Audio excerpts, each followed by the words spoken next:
Welcome to my channel Studies. Friends, we are going to study today limits, the second part of the limit.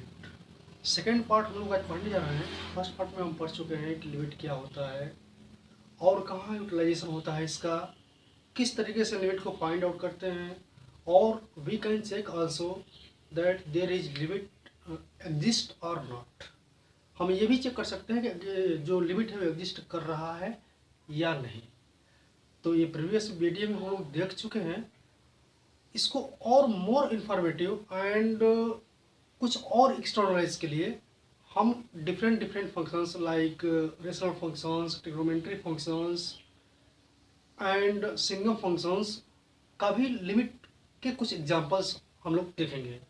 तो आज हम जो limit पढ़ने जा रहे हैं वो सिग्नम फंक्शन का, मॉड्यूलस फंक्शन का and algebra functions, polynomial functions जिसे कहते हैं, इसका हम लिमिट हम पढ़ेंगे आज। तो शुरू करते हैं हम लोग सिग्नम फंक्शन से। जैसा कि हमें पता है कि जो सिग्नम फंक्शन होता है, आप कुछ भी इनपुट करो, ये तीन कंडीशंस पे चलता है। सिग्नम फंक्शन को हम एस जी एन अक्स से डिनोट करते हैं और डिफाइन कुछ ऐसे होता है कि if x is less than zero, अगर आप कोई इनपुट जीरो से छोटा रखते हैं तो रिजल्ट हमेशा -1 आता है, और अगर आप x की वैल्यू जीरो के बराबर रखते हैं तो रिजल्ट 0 आता है, और यदि x की वैल्यू बड़ा रखते हैं जीरो से, यदि 1 2 3 4 5, तो रिजल्ट आता है 1। ये है कैरेक्टरिस्टिक्स ऑफ सिग्नम फंक्शंस। अब इसके लिमिट की बात किया जाए कि इसकी लिमिट क्या है, लेकिन लिमिट की जब हम बात करते हैं तो बात करते हैं कि किसी पॉइंट पे। तो आइए हम निकालेंगे लिमिट टेंड्स टू 0। अगर x की वैल्यू 0 की तरफ टेंड करे तो 0 की वैल्यू टेंड्स करने का मतलब कि 0 के लेफ्ट में आपकी जो वैल्यू है हम 0 की तरफ जाएंगे,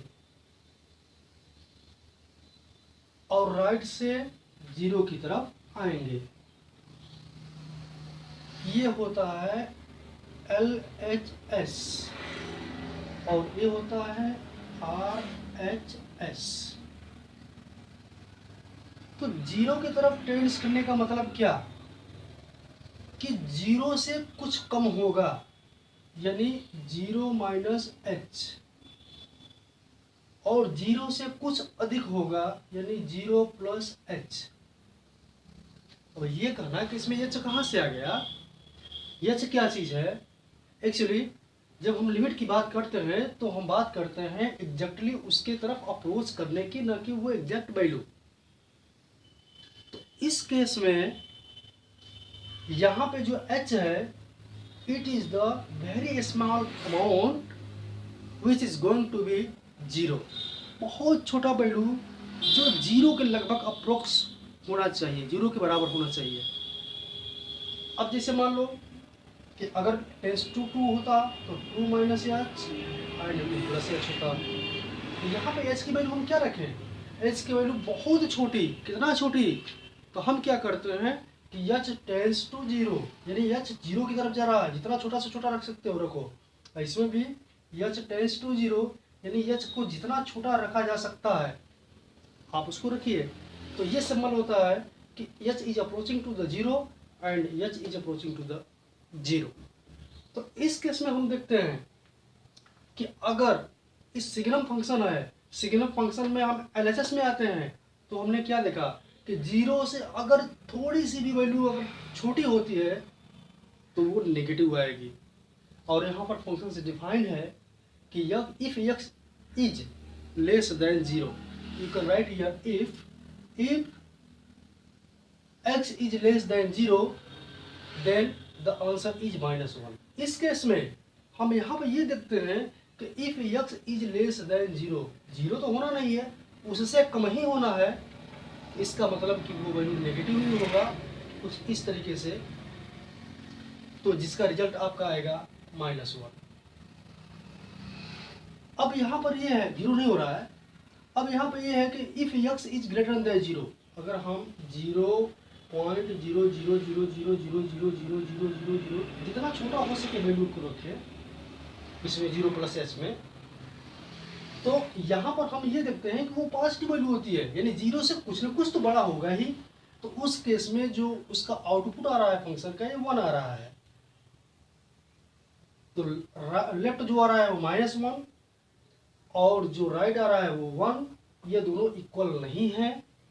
जब LHS is not equal to RHS, then limit does not exist. तब लिमिट इसमें at the particular value x is equal to 0 limit exist नहीं कर रहा है, अस्तित्व में नहीं है। इसका मतलब we are not able to find out the value of x equal to 0 in the function. अगर लिमिट की हम बात करें तो 0 के बाद अगर आप 2, 3, 4, 5 देखेंगे तो लिमिट एग्जिस्ट करेगा। -2, -3, -4 पे अगर देखेंगे तो लिमिट एग्जिस्ट करेगा। एट द पर्टिकुलर वैल्यू 0 पे अगर चेक कर रहे हैं तो लिमिट एग्जिस्ट नहीं कर रहा है। अब उस केस में क्या मॉड्यूलस फंक्शन क्या होता है? अगला हम पॉइंट पे चलते हैं और देखते हैं मॉड्यूलस फंक्शन का।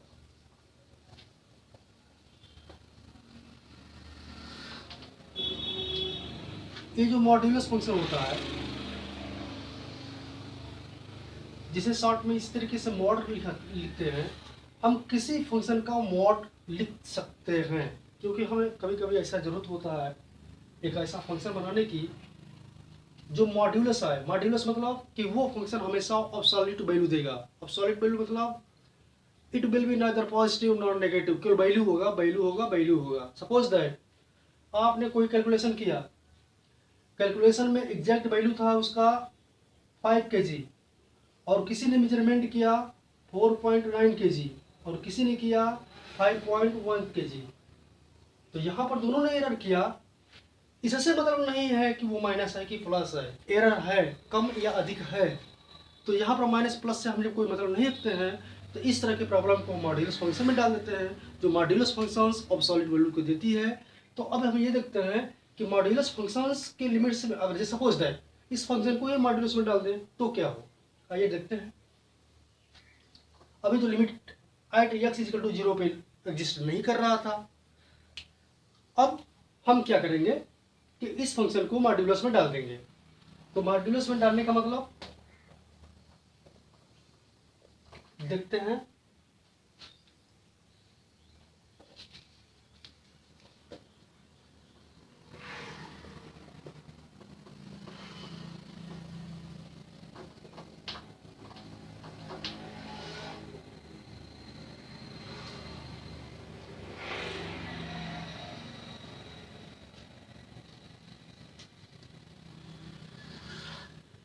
तो यहां पर अगर हमने लिखा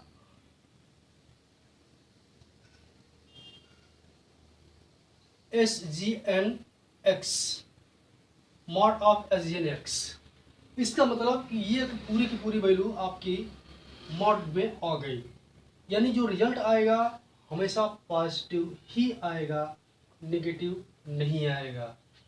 तो यहाँ पे जो हमें देखना है वो ये कि अगर हम 0 - h करें, यानी h is the very small amount of value, यानी लेस देन 0 होना चाहिए, तब ये जो फंक्शन देता है ये -1 देता है, यानी LHS में ये -1 देगा, लेकिन मॉड में।